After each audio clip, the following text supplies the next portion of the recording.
بسم اللہ الرحمن الرحیم صلی اللہ علیہ وآلہ وسلم۔ درود شریف کے راستے آسان اور روشن ہوتے ہیں۔ دنیا میں کسی بھی حوالے سے کسی کی محتاجی بدترین اذیت ہوتی ہے۔ اللہ تعالیٰ سے ہر وقت دعا کرنی چاہیے کہ اپنے سوا کسی اور کا محتاج نہ کرے۔ ان لوگوں کے ساتھ ملنے میں بہت احتیاط کی ضرورت ہے جن کے الفاظ ان کے کردار کے مطابق نہ ہوں۔ حضرت امیر المومنین امام علی علیہ السلام نے فرمایا، آخرت تمہارے لیے ابدی سکون اور قرار کی رہائش گاہ ہے، لہذا اس کے لیے وہ چیزیں روانہ کرو جو تمہارے لیے باقی رہے۔ دماغی کمزوری دور۔ لاجواب حافظے کے لیے ہر نماز کے بعد 11 بار آیت الکرسی پڑھیں، آزمودہ ہے۔ اور جو فیصلہ میرا رب کرتا ہے، یقین جانو عرش سے فرش تک وہی بہترین ہوتا ہے۔ بے شک ہم نے انسان کو پیدا ہی اس طرح کیا ہے کہ وہ پوری زندگی محنت اور مشقت میں رہتا ہے۔ القرآن مجید۔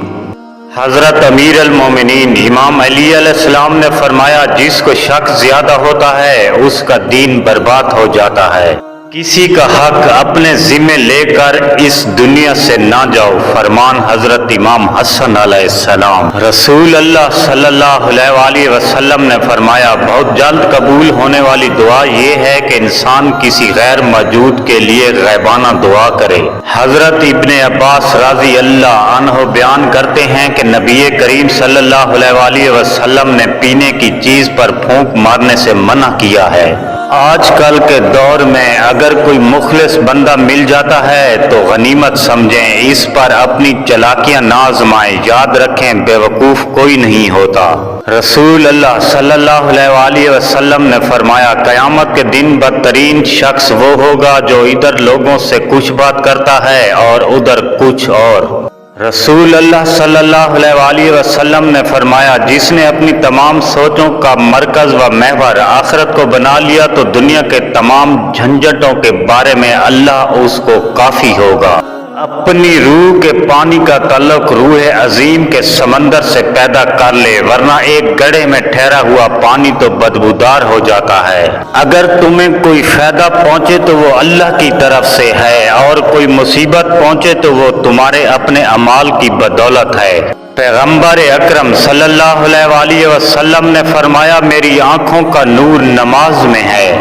امام زمانہ علیہ السلام کا فرمان ہے، تمہارا ایک گناہ میرے ظہور میں 40 دن کی تاخیر کا باعث بنتا ہے۔ عقل مند اور حساس لوگ ہمیشہ غم و فکر میں مبتلا رہتے ہیں۔ فرمان حضرت علی علیہ السلام۔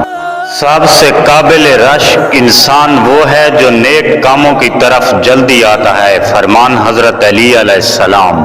محبت فنا، مروت یا کسی کی چاہ سب فانی ہے، ایک خدا کی ذات کے سوا۔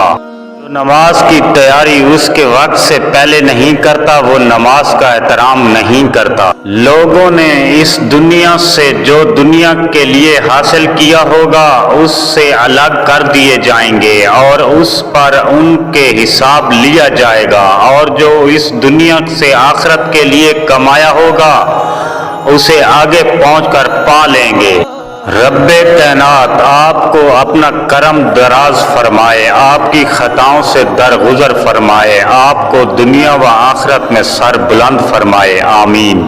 القرآن مجید۔ اور ہر وقت اللہ سے ڈرتے رہو، اللہ تمہارے سب اعمال سے باخبر ہے۔ امید کرتے ہیں آپ کو یہ ویڈیو پسند آئی ہوگی۔ اجازت چاہتے ہیں، اللہ نگہبان۔